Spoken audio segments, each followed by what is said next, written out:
The issues discussed on the Roll Call Room podcast do not reflect the opinions of any specific agency.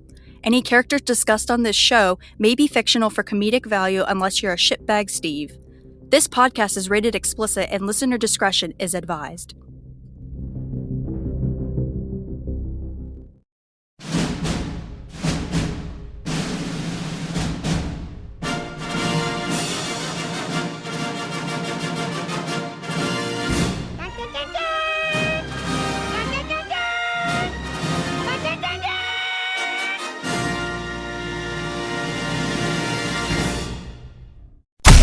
You're listening to the podcast that changed the game and rocked an entire profession. Talking about shit in law enforcement that keeps poor leaders up at night. When others run scared and hide behind fake policies, the Roll Call Room podcast tells it like it is. No bullshit. No matter how hard these Steves try, we keep killing it. And now, here are your hosts, Nick and Mark.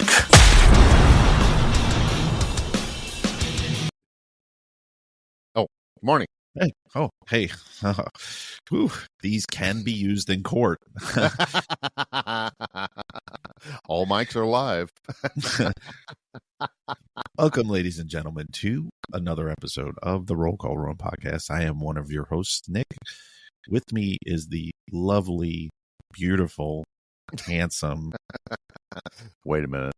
Wrong person. Right. With me is Mark the cop. How you doing, buddy? Good morning, my friend. It is doing morning. well. Yeah, it is morning. It's late for us, but it is morning. Yeah. Doing well. Yeah, just drove back. Actually, I've had two really busy days. I'm back in Ohio. Got in last night and we got hit with a shit ton of tornadic weather. I saw that. We did open mic live with our friend Ricardo within He's the awesome. trenches. Shout out to everybody. And as I'm sitting here in my studio, the tornado sirens are in the background. Wow. I felt like I was on an air raid. And then, of course, it's flashing. Of course, he's in Indiana. So he's just west of us. So, storms move west to east. So it was funny because his studio is flashing. Wow. He's striking. And his tornado sirens are going off. And we had the Kelly on. And the Kelly is just south of me. And it was interesting. So we said, well, if the lights go out one of us, the other two will stay on. So the beauty of our industry is that we can remote in from anywhere. But doing well. A little tired, but I'm good. Yeah. Well, everybody that's in that area, stay safe, especially, all of you that are out on the road. Your road dogs, I know, sucks during that weather. I've been, I remember Snowmageddon. You remember Snowmageddon? Oh, yeah. Yeah. Which Homicide. The one in 2012, I think it was. Yeah. Yeah. I remember that only because we had a homicide that happened that day, and me and a detective were like butted car to car in the Target parking lot, and the call went out, and it came out as an active shooter, and we both kind of looked at each other, and we were like, "This is bullshit." And then we got there, and it was legit. It was legit. It was a love triangle. It was like dude shot another dude who we thought was banging his wife, and it wasn't the case. Like the guy wasn't banging his wife, so he shot and killed him for nothing. She just gave him a blowjob. No, well, I feel for the guy. I know that's bad. I shouldn't be joking about that, but I feel for the guy, but he didn't even get that. He was like in the friend zone, and wow. I think I told this story on the show before. It was at a bakery, and they all three of them worked at a bakery. Oh wow! And it was the weirdest scene, man. We got in there, and he shot her in the stomach, and her stomach was like ascending, and everybody was still making bread. Like nobody stopped. Like it was like a sweatshop. They were still working after the gunfight. Yeah, and the dead guy laying in the floor, they're still kneading the bread and. Dead guy like next to the sink. Oh my gosh! Bleeding out of his head, and He shot him point blank in the head, and like me and the officer, like I'm tending to her, and he is like straddling over me and her in a posture with a long gun, like scanning, because we still don't know where the shooter is. Where's the sniper? And Good God, man. And all like, dude, like all you do is see people. They're just fucking baking bread. And we're like, what? This is like out of the fucking Twilight Zone. And we got written up. We got written up for that. Why? You would think we would get a life-saving award because we saved that girl's life. The incredible leadership at my old agency wrote both of us up for rushing into the building without a stacked team, like without a like it was. And what's silly about that? Yeah, you're exactly right. You're fucking exactly right. I just got back from my leadership school, so we need to hold people accountable. You FBI, you evildoers. Yeah, FBI NA told me that I have to write up 5 people a year for me to be a good leader. I think that's more of an ICP thing. I think that's more ICP. Yeah, you know, if you're not writing at least 10 people a month up, and it puts me in mind of Captain Strobel from Band of Brothers. You know, I was watching that again the other day, and I'm thinking, Jesus Christ, I think this is our new ICP management guide is Captain Strobel from Band of Brothers. Yeah, I see them a lot more on social media. We need more Dick Winters, less Captain Strobel. Yeah. Is it me or, and I don't want to take credit for this, is it me or the wellness conference that the IACP put on? Are we thinking that we had something to do with it? Like, I would like to think so. Yeah, I hope that our loud mouths and our punch you in the face swagger has gotten through to some folks. I did see that, and Nick, I had to think the same thing. I'm like, wow, we start calling people out directly, and then son of a bitch. Yeah, and suddenly things are happening. This is great. So, like golf applause, if I had the applause on this side of my board, I would play the sound effect, but I don't have that one. Well, I'm waiting for somebody. I reached out. I'm waiting for somebody to send me the literature from that wellness conference. Mm-hmm. I don't want to shit on it without knowing. Right. But I did see the presenters for the conference, and I'm pretty good at predicting things. It's gonna be dog shit, so I'll just put it out there. You're so positive, Nick. Yeah, I mean, let's push pause. They're taking a step in the right direction. So let's keep encouraging that. And if it is dog shit, then we'll say, hey, let's do a little bit better. Better yet, why don't you have Nick and I down? And we would be happy to come and present. Well, but see, there you're being negative again. So let's be positive. So let's throw it out there. ICP, if you're listening, you can have the Nick and Mark show. We will come down, or I'll come down. Nick's already there, so it's not a big deal. So where was the conference at, or where was that conference at? I didn't see.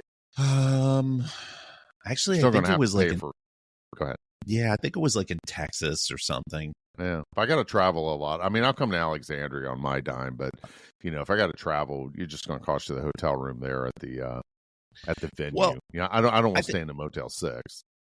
My hooker days are over.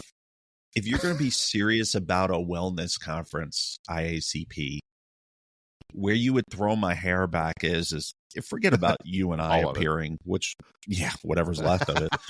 Well, hey, I don't want to be a part of this problem. I want to be part of the solution. So that's why I'm saying I will come and talk. So right, and I've always said this with IACP and Blue No Help, which now has changed their name, which is bonkers to me. Yeah, we're going to talk about that too. I'm not going to take a fee for coming to talk to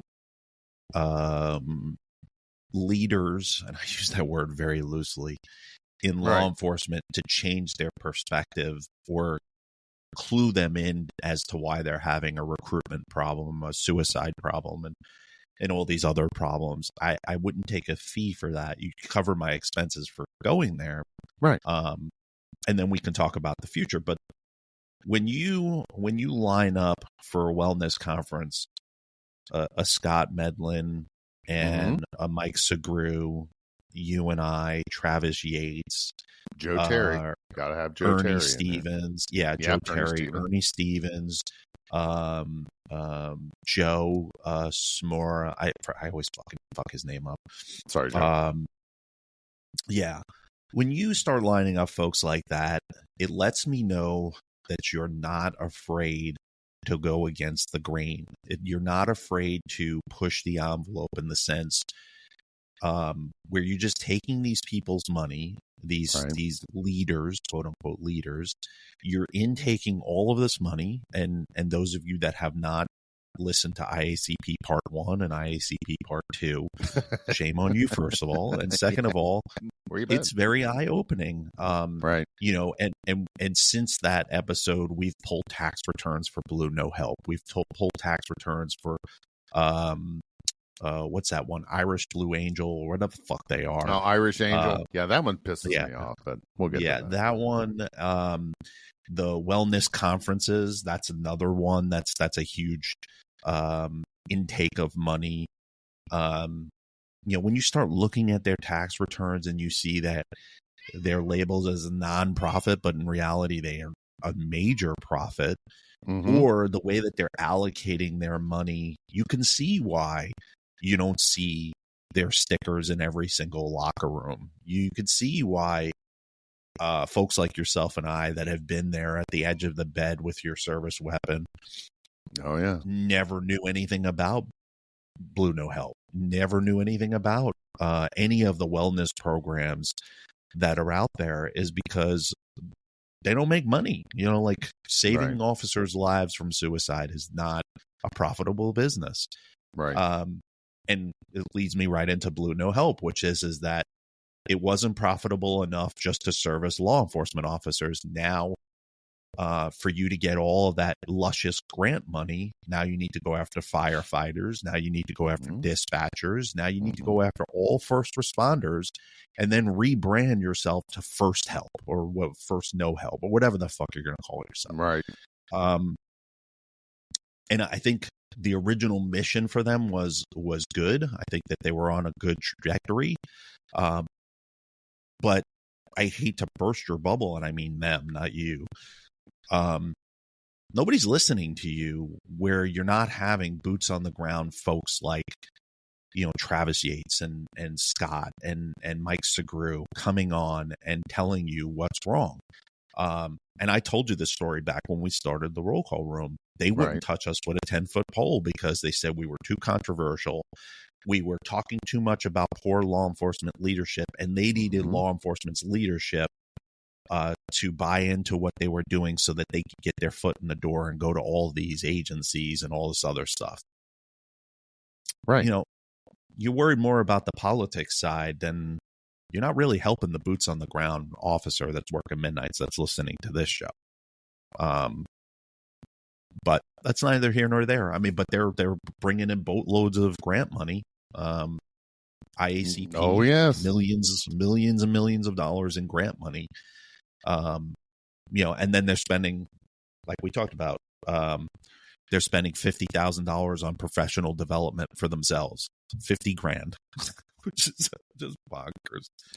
Yeah. And what is that exactly? You know, you're doing professional development. So, to kind of take it on the other end, I'm thankful the group is there, but I think that all these groups suffer what we call mission drift. Because, you know, I started, this show started because you wanted a free resource for people. The Shield Within started because I quickly learned through being a fanboy of the roll call room. Talk about living the dream. And then, you know, finding those resources, and God bless you for starting that back in 2019. I know it started out as you know, your need to express and to get that message out there, but think about what this show has done. How many different podcasts for free have been put out there focusing on, you know, the Captain Strobel leadership model of law enforcement, and that directly leads to police suicide. That is like with me, I used to sit out here at this house. I was alone because my wife and I were separated, thinking about what am I going to do? How am I going to kill myself today? That was the first thought of the day, Nick. I'd wake up in the morning, I'd make a cup of coffee. I was there. Which way do I want to fuck myself out of this world today? Do I want to hang? Do I want to shoot? Do I want to, overdose? It became, it was my day. It was kind of like my mission. And then I made it through the day without doing it. But I heard none of these services out there. And, they are not marketing directly to the officers. And I can tell you, I had to go find my resources. So I found great psychiatrists like Dr. Molly Hall here in the Dayton area. Jerry Kanapke was my therapist. And, I'd even call and talk to Dr. Dave, even as friends. I felt bad about just talking. And he did. He was very good about directing me along. And then you have to just tighten up your friends group because you never know, what is. But, getting back to, all these people that are just talking and now they're getting grant funding. So why don't I have a Blue Help sticker back here? No one's reached out. I shouldn't have to reach to you. And like anyone here that reaches out to us, send me an email. Shoot, I'll mail you a fucking sticker. If you want to slap the roll call room slap stickers on, and when people call in and or message me about the Shield Within, when I was on my comedy show, my partner with that's like, quit sending them stuff. I got to join Patreon. I'm like, fuck it, dude. It's a goddamn slap sticker. Who cares? I'll you want to listen to my show? I'll spend the 75 cents to mail you, a slap sticker because you're promoting the brand. So from the marketing end of it, it's a lose-lose. But from the fact that someone looks at that and says, hey, and I had this conversation, hey, man, I listened to your show. Man, great stuff. And then I had an officer text me and says, when you putting out another episode of the Roll Call Room? I said, well, it's funny. It was on my trip home from Florida. And I said, we just dropped the last one. He's like, oh, great. I'll tune in. Thanks, bro. But, we're doing this show, and where am I going? I'm kind of rambling a little bit, and I apologize. But this show is unfunded. What little bit of crap we get from, and by the way, your balls will thank you later, manscaped.com. I got to throw that in there. RCR. Yeah, that's right. Promo code Roll Call Room. You can save 20%. But, we have lights, I call them light sponsors, but, we have sponsorships. But that's all part of the business end of having a podcast. That's why we always stress, hey, please like and share, because what little bit Mark and Nick have to put into this out of our pocket, that's more the message we can put out. And where I get irritated is you got these people that's like, oh, yeah, the brotherhood. But then we actually start digging in. They're selling you the sizzle, not the steak. And that's what really just galls me, especially someone who's lived that nightmare. And, when your psychiatrist tells you, Mark, I'm really surprised you're alive, because there's people that's been less, and we never want to compare traumas, but she says, I've had patients with less stress than what you went through with your bullshit internal affairs investigation that have actually off themselves. And I said, well, thank you, but I think that God kept me alive during my critical incident for a reason. And that reason is so I can get on this microphone with my good friend Nick and preach this message, because I think that the ministry of officer wellness is just that.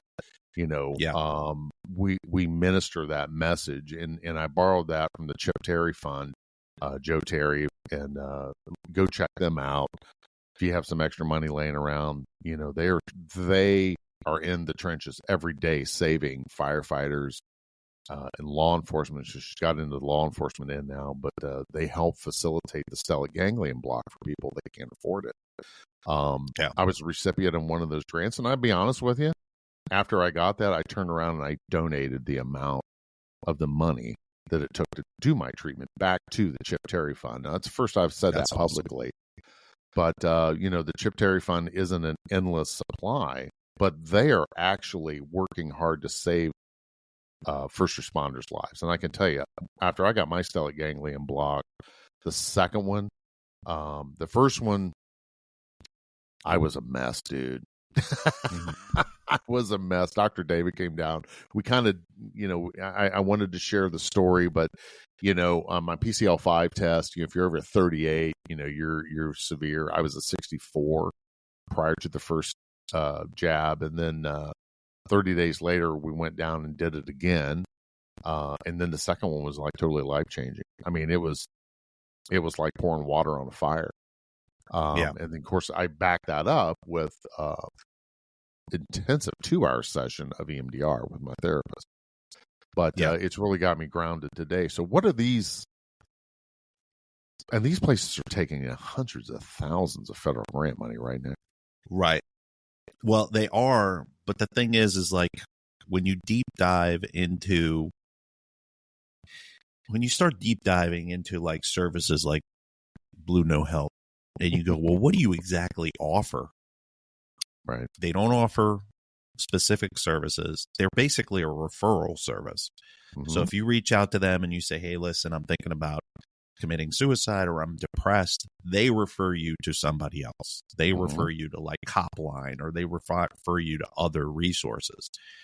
So they're more of like, they're just a referral service. But I think what they don't really tackle, or any of these places that intake money, is when folks listen to like the roll call room and they're like, well, I'm not thinking about killing myself. I'm not thinking about like taking a gun and shooting, killing myself. You and I were doing 2 different types of suicide. You were doing the physical kind, which was you won't, your sidearm, putting it in your mouth and putting it next to your head, blow your brains out. That's the tangible physical side. There's the implicit side that you don't even realize that you're doing until way later on, when you're actually doing self-destruction. Right. You're starting to fuck around with you're fucking around outside of, and I'm not talking about you, I'm talking in general. Well, you're fucking around outside of your marriage. It's true. That's the shit you do when you're in that state of mind. But go ahead. You're fucking around outside of your marriage. You're making bad financial decisions because you're trying to destroy yourself. You don't even realize that you're doing it. Right. You're going out, you're buying stuff way outside of your means. And the thought process is, well, I'm not going to be around when that bill comes due. Right. But you are. Yes. But you are, So when you see these conferences, they don't touch that third rail. They don't talk about your personal life. They're like, they don't want to touch on that stuff. They don't want to touch on the fact that I never, ever, the decision, and I've talked about it a million times on the show, and I'll talk about it again, which is do 1,000,001. Yeah. I mean, my stresses weren't, I would leave roll call and go out on the street, and I was so stressed out by the job itself. That never bothered me. Right. It never bothered me to see dead people. It never bothered me. I mean, it bothered me, but like not to the point where, I was drinking heavily and I wanted to kill myself because I saw dead kids and tragic car accidents and all the terrible things that human beings do to each other. That wasn't the stressor. It was solely based on what happened in the White Castle. Right. In the ivory tower. And it's not changed. It's gotten 10 times worse. Been out of law enforcement. You and I have been out of law enforcement for almost the exact amount of time, and I actually think it's worse than when we were in it. You have commanders, leadership in law enforcement that has a severe identity crisis right now. They don't know what master they serve anymore. They are placating to a minority, the minority of citizenry. I don't mean minorities. I'm talking about the minority. When you take the entire group of demographic, or the entire group of citizens that you serve, you're placating to the minority of that group that don't want you to enforce drug laws. They don't want you to do DUI stops. They don't want you to do stop and frisk. They don't want you to do all of these things that over the years have helped reduce crime. And so instead of telling these folks that are the small minority of the citizenry, go fuck yourself, they're placating to them. And now you see in New York City where they were protesting in 2020, 2021, 2022, defund the police, defund the police. Well, fuck faces. Now you got the fucking National Guard patrolling the New York City subway system. If that's not a big fuck you to how bad your crime is, I don't know what is. Like, I never in a million years would ever think that the National Guard would be patrolling inside of the New York City subway system. Well, that's yes. a major fact. Where they've lost sight, and statistically, the police are supported. 82% of our public support law enforcement. 82%. That's outstanding. So where these knuckleheads are what I want to say, listening to the 1 or 2% that's like, defund the police, fuck those guys. You know, they've emboldened those people that's like, oh yeah, I'm going to take a swipe at these guys while they're down too. Now they have havoc in the street, and here it is. It's an election year. Oh my God, we better do something. The criminals are, you know, the criminals are running the play, or what do I say? The inmates are running the asylum now. You know, and nobody wants to live in an unsafe area.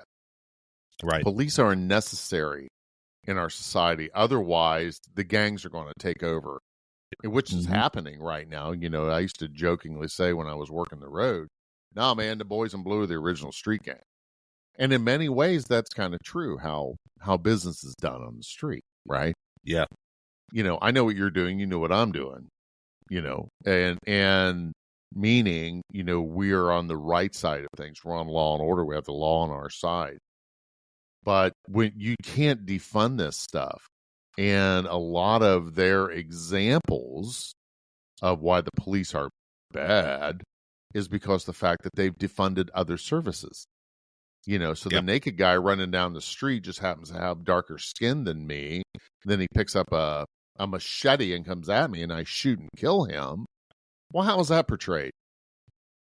White cop shoots black man. Oh, let's go protest. Yeah. Well, but that's the pigment of the skin has nothing to do with it. It's the crime itself. And but I think it's the generation too. I think it's the social media generation.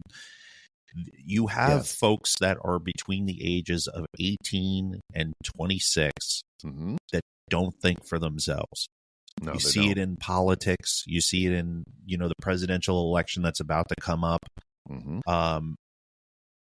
When you look, and we try not to get political, but we're going to, which is when you look at two candidates, one candidate that basically needs to eat applesauce every day and be spoon-fed, and think that that's okay to run the strongest superpower in the world, we got a problem, man. I mean, we got a big problem. I don't like either one of them, but these are the options that we have.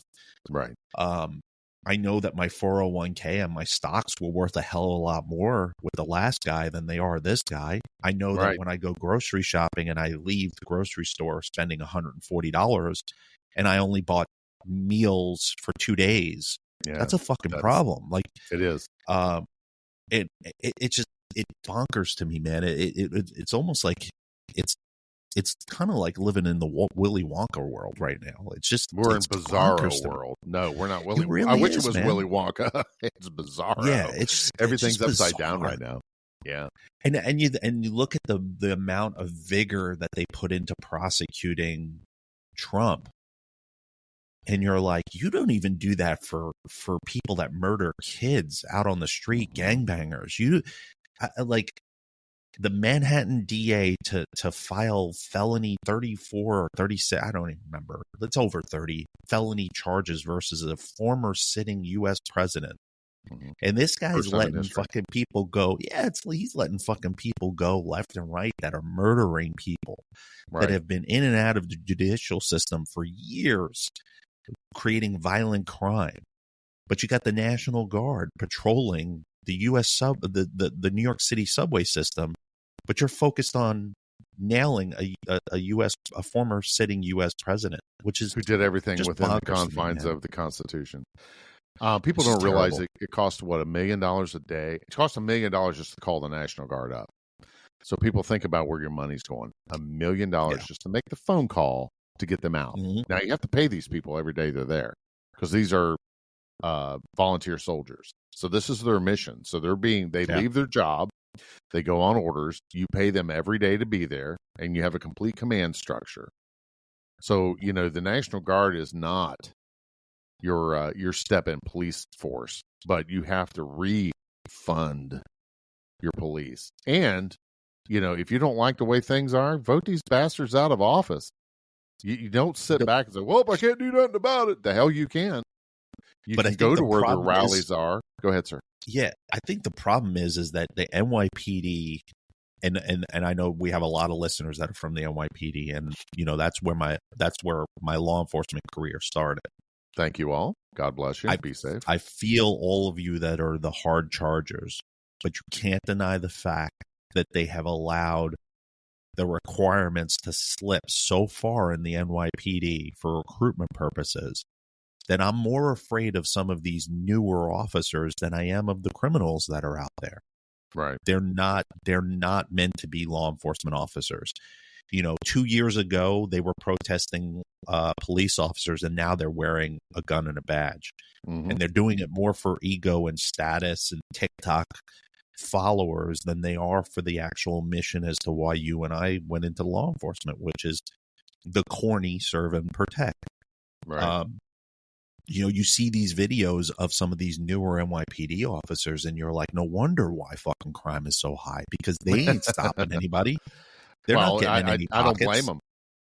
I don't either. We talked about this on the last. Sorry. Yeah. I couldn't shut my mouth. No, you're going in the right direction. Go ahead. If I'm getting dispatched to a shots fired call and I show up and I don't see anything, GOA later. It's even most though the neighbor's likely like, going to be another officer. Well, but you have put these officers in the frame of mind where they're afraid to do their job. So 100%. That shit was going through my head I should have had 8 people on the ground. I should have 8 bodies on me. And the most violent was within the last 4 or 5 years of my career, where we should have shot and killed people. And one guy damn near shot and killed. I was having a jovial conversation with him 4 days after the event, and he apologized to me for doing that. How can he use one of my Spanish interpreters, bro? He was just having a bad day. Yeah. I should have shot and killed him. It would have been a legitimate shoot. And today you'd be in jail. Yes, there's the problem. You have to have qualified immunity for your officers. You have to support your officers. If you have politicians that somehow sneak their way in the office through shenanigans or just flat out lying to you and then their agenda, the American people need to go get involved. I loved it where, who's the one there, Letitia James, that showed up, and the NYFD, or FDNY showed up and started booing her, and now their toxic leadership is on a witch hunt for who was booing the attorney general. Fuck her, dude. They better come forward. They better come. They better come. And now I read an article yesterday. They actually backtracked from that because the backlash that they're getting. Well, several high-powered law firms in New York City said any FDNY firefighter that is charged with anything related to booing her, they will represent for free to sue the city. Yes. And so the leadership at FDNY was like, we're not looking for anybody anymore. We're going to actually emphasize about proper decorum. You invited her. Whose fucking idea was it to invite that piece of shit? They're all part of the blob, man. They're all part of the whole circle jerk, but down to it, does it get down to politics? Well, sure it does. Yeah. If you're putting that mentality in there, you people have voting rights. Get involved. The Kelly, you know what the Kelly does on voting day? She goes out and actually works the polls. That's awesome. POLLS, not POLES. She's not a stripper.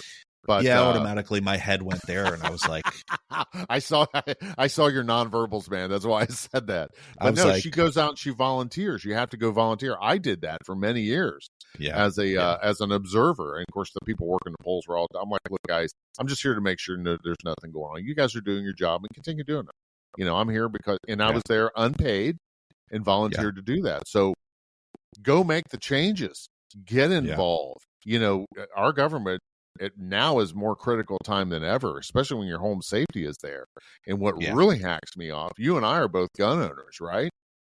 Now you put you in a place to where how do you defend yourself without hand-to-hand combat if you take the guns away? Yeah. I don't want to get down that rabbit hole, but, you know, to circle back to where we are right now, is that poor leadership, poor direction from the department. These lieutenants, and I had said it wrong, it's Sobel, not Strobel. I had to look it up. You know, these Captain Sobel models out there are out to get their employees. It was 50%. My admin betrayal was the majority of the reason why I wanted to kill myself. And it was because everything for my entire career that I had been shown and experienced the brotherhood, and I loved being a part of it, was all just asked back. It was Bizarro World. We talked about Bizarro World earlier. And, you know, that management needs to be churned into leadership. We quit taking care of people. And God damn it, people, I can't stream this enough. Take care of the folks you are, that you are in charge of. You know, and we get these messages, and please continue. You can reach me at Mark with a C at rollcallroom.com or Nick at rollcallroom.com. You can email us, you know, through social media messaging. And we hear this often, and it was really humbling that, you know, hey, I listened to this episode and you guys touched on, you know, admin betrayal, man. I'm living through that now. Yeah, you can complain about it. Everybody has a boss. But take care of you, number one. And where we are in, I think, crisis mode right now is we don't have good role models out there. We don't have those Dick Winters. And if you don't know who Dick Winters is, go watch Band of Brothers. Great series. And I think about or reflect on that. And shout out to Jason, who made reference to him on social media the other day. What if today we were faced with that? And think about what the World War II vets went through. You know, these guys were lying about their age just to go fight the enemy. You know, now we got everyone that sits home in their basement on their little cell phone, and they're like, well, I don't want to do that. And I put a post up on my personal page about, and many other countries do this, and I'm going to get real controversial, is that, you know, the draft ended when I came through. But I wanted to go into the military. My father talked me out of it. And now it's a lifelong regret. Yeah. But I think that every able-bodied person should spend some time in the military defending the country.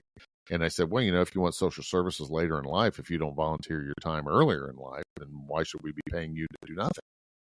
But that's where our country has gotten. We've become the sit-on-your-ass nation. And we need to get up and get involved. Your community is safe because of you. Your community is good because of your tax dollars. And now you need to start the people that's responsible for spending them. That's where you need to start making the noise. And you do have a voice. And you do have I think eventually, I mean, you're seeing it in New York City, you're seeing it in Chicago, you're seeing it all over the place, which is that they've placated to the folks that are out of their fucking mind for so long that now you're seeing the effects. You can't walk down the street without getting fucking robbed or murdered.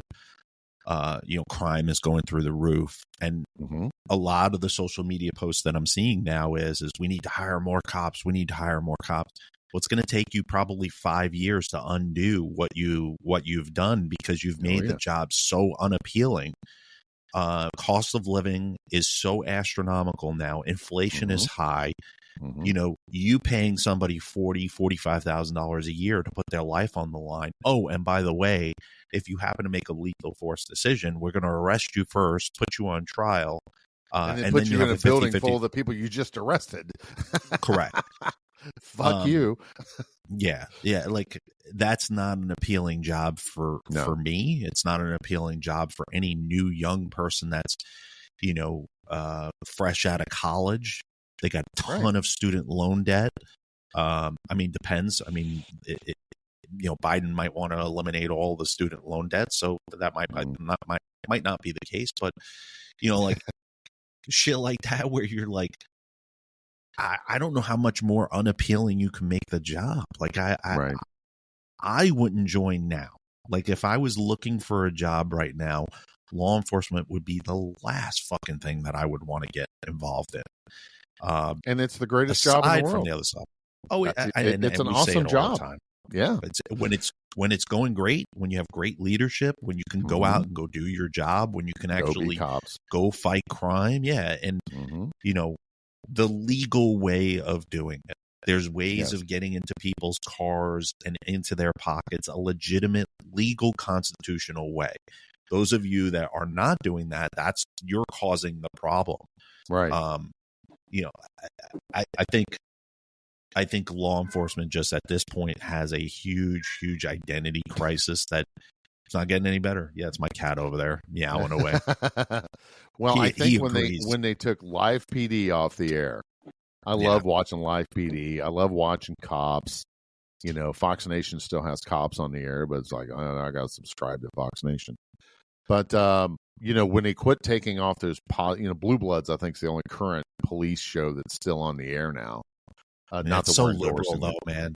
Exactly. Blue Bloods is so super. Like I used to watch that show, and then you know the producers infected that show like they do every show. Law and Order is the same way. Like my wife and I started to rewatch Law and Order, and I watch it in a different lens now, and I'm like, you can't arrest a pharmaceutical company CEO because somebody overdosed on painkillers. Like it doesn't, you know, the legal system does not work that way. That's a civil matter. It's not a criminal matter. And that's where we're experiencing the Trump hysteria, which is you can't get them through civil means, or you are getting them through civil means in liberal states, which eventually will get turned over.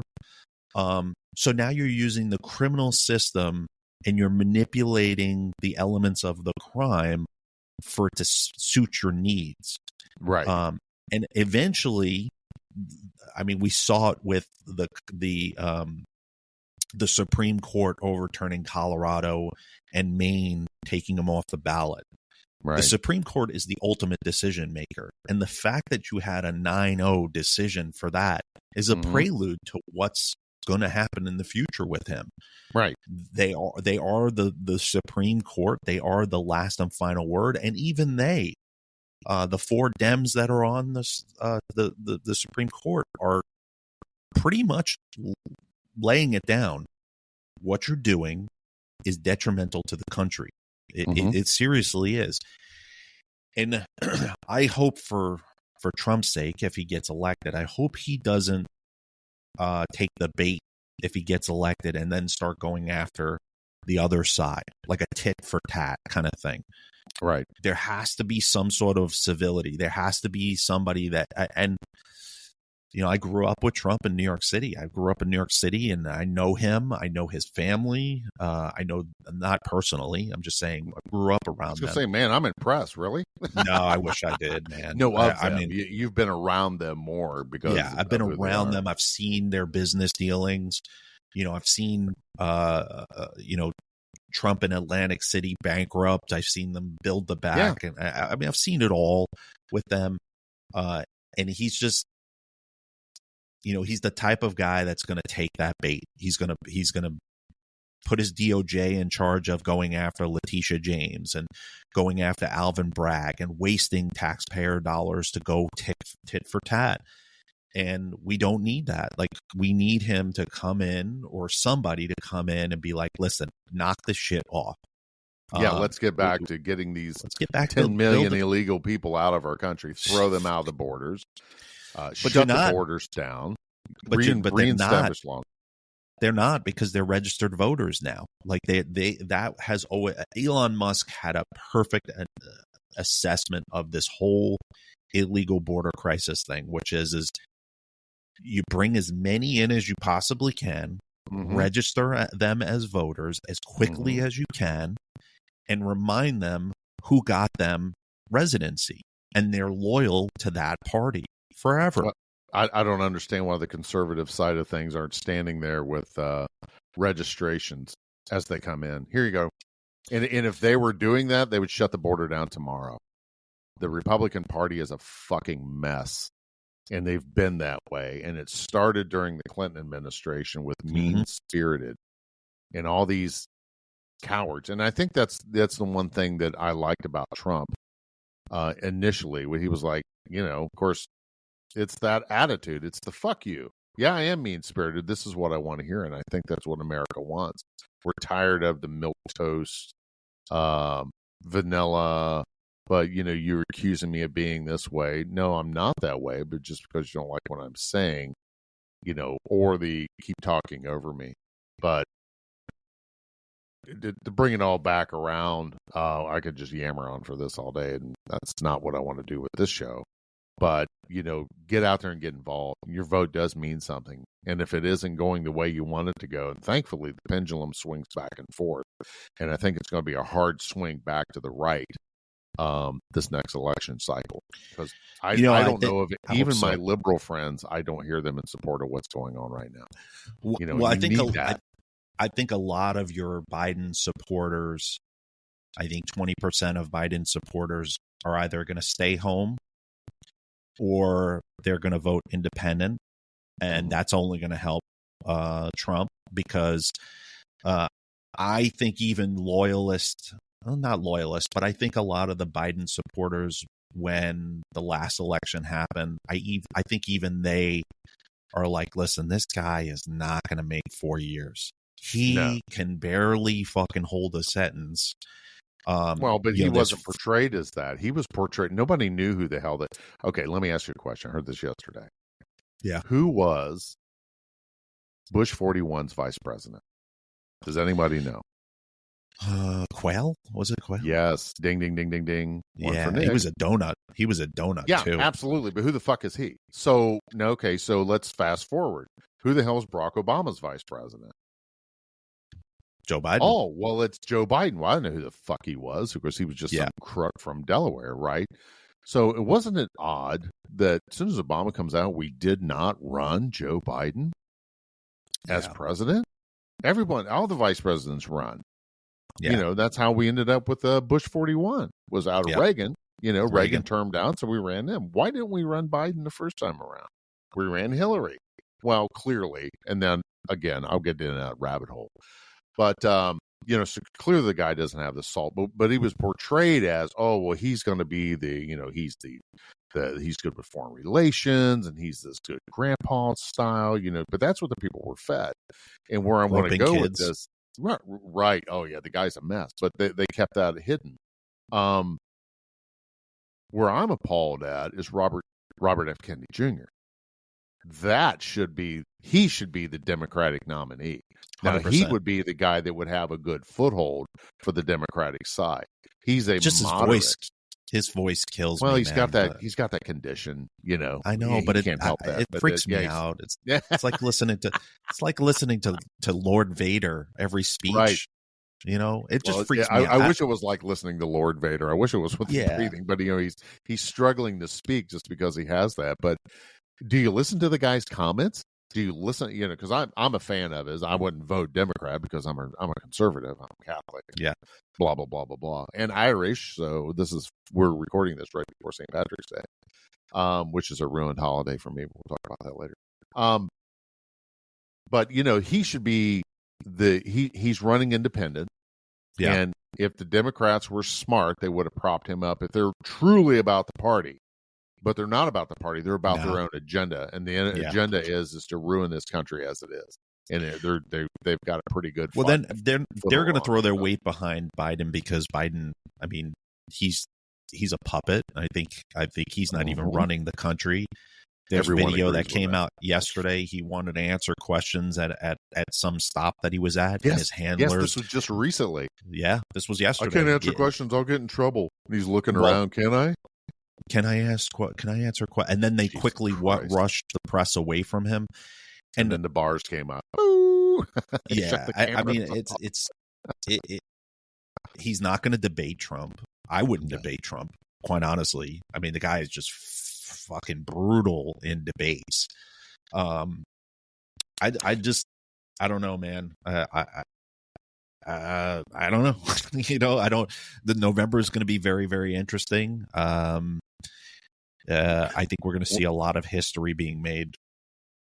Well, we're in strange times, and I hate to dominate this with a political talk because it's getting away. I think it's getting away from our mission. But there again, I mean, we keep steering on, but coming back to it. But it's important that you get out and vote, and it's important you get out and vote your way, and be sure that people that are in charge of counting the vote are being held accountable. And we'll move on from there. I think it's a good segue to end this. Well, it's a good way for us to segue out of the episode. It's man, these go by so fast now. They do. They really do. I like it. I love it. I hope everyone's enjoying it. Yeah, me too. It's therapy for us, which is good. But whatchamacallit? So, folks, we're gonna end this episode.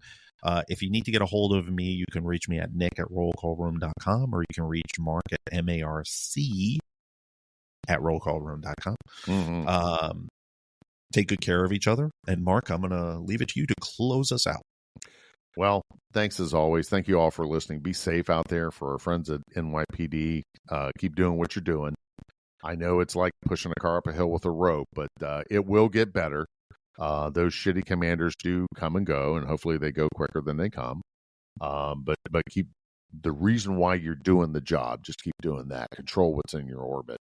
For everyone else, Midnight Dogs, hey, good morning. We're recording this when you're just getting off the shift. I wish that we could do a live so we could tell you this directly. But we appreciate you. We appreciate your listening. We know when you're listening because it's always a day after we publish, then the numbers spike. So thank you for listening to us. And for everyone else, mid-watch, day shift, don't act like we don't love you, because we love you guys too. If you need something, reach out. We are a vast resource.